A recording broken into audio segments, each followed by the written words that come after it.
Assalamualaikum warahmatullahi wabarakatuh. Sebelumnya perkenalkan, nama saya Eufrasia Mitritima dengan NIM akhir 084, Program Studi Pendidikan Ekonomi tahun 2021, Universitas Insan Budi Utomo Malang. Baik, pada kesempatan kali ini saya akan menjelaskan salah satu perusahaan multinasional yang ada di Indonesia, yaitu PT Gojek Indonesia. Profil perusahaan Gojek adalah perusahaan teknologi asal Indonesia yang didirikan pada 5 Oktober 2010 oleh Nadiem Makarim. Awalnya, Gojek ini beroperasi sebagai layanan ojek online dengan hanya 20 pengemudi, tetapi kini telah berkembang menjadi platform layanan multi-layanan yang dikenal sebagai super app. Gojek menyediakan berbagai macam layanan, termasuk transportasi atau GoRide, pengiriman makanan atau GoFood, pengiriman barang atau GoSend, dan juga layanan pembayaran digital atau GoPay. Pertumbuhan dan juga ekspansi dari Gojek sendiri, sejak peluncuran aplikasi Gojek pada tahun 2015, perusahaan ini mengalami perkembangan yang pesat. Gojek telah diunduh lebih dari 170 juta kali dan memiliki lebih dari 2 juta mitra pengemudi serta 500.000 mitra restoran. Gojek telah memperluas operasinya ke negara-negara di Asia Tenggara, termasuk di Vietnam dan juga negara Singapura. Pada tahun 2021, Gojek ini bergabung dengan Tokopedia untuk membentuk grup GoTo yang menjadi salah satu perusahaan teknologi terbesar di Indonesia. Inovasi dan juga dampak sosial dari Gojek.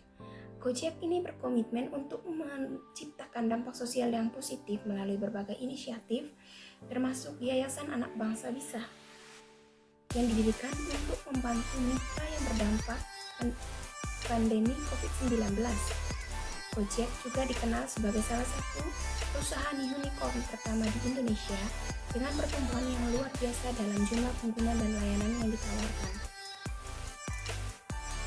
Visi dan misi dari Gojek ini sendiri. Untuk visi Gojek adalah untuk menjadi platform layanan on demand terdepan yang memberikan kemudahan dan solusi bagi kehidupan sehari-hari masyarakat.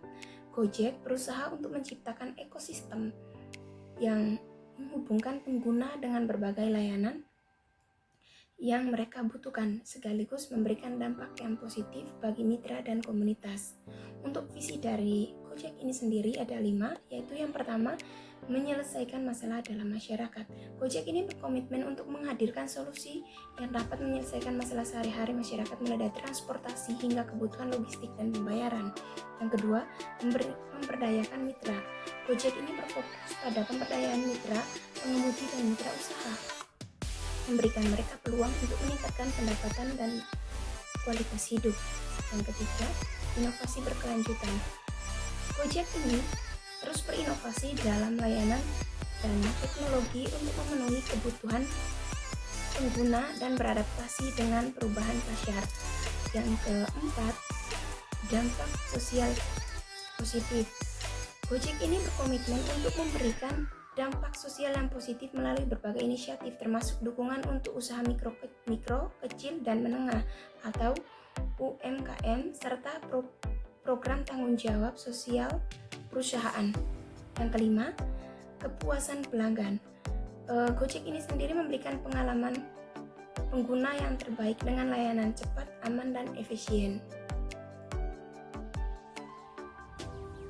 Yang berikutnya, strategi perkembangan perusahaan. Yang pertama ada inovasi teknologi untuk kepuasan pelanggan. Gojek ini berfokus pada optimal teknologi guna untuk memberi solusi yang tepat sasaran sesuai dengan kebutuhan dan preferensi pelanggan. Beberapa inisiatif ini, yang pertama itu ada penggunaan machine learning, yang kedua fitur baru, yang ketiga opsi alokasi prioritas, yang kedua ada variasi produk yang terus dikembangkan. Gojek ini terus mengembangkan produk layanan untuk menjangkau berbagai segmen pelanggan. Contohnya itu mode hemat di GoFood, dan yang kedua ekspansi layanan transportasi. Yang ketiga, dukungan bagi mitra dan komitmen terhadap pertumbuhan berkelanjutan. Gojek ini berkomitmen untuk mendukung mitra dan menciptakan dampak positif jangka panjang yang mencakup dukungan untuk UMKM dan juga adaptasi terhadap perubahan pasar. Yang berikutnya, kebijakan pemerintah terhadap perusahaan multinasional. Omnibus. Yang pertama itu ada Omnibus Law. Kebijakan ini bertujuan untuk mempermudah proses perizinan dan menarik investasi asing sehingga menciptakan iklim bisnis yang lebih baik bagi perusahaan multinasional. Yang kedua, insentif pajak. Pemerintah ini memberikan insentif pajak bagi perusahaan yang berinvestasi di sektor-sektor tertentu, termasuk teknologi dan inovasi.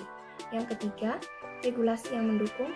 Pemerintah juga berusaha untuk menciptakan regulasi yang mendukung pertumbuhan perusahaan-perusahaan teknologi, termasuk perlindungan data dan keamanan siber.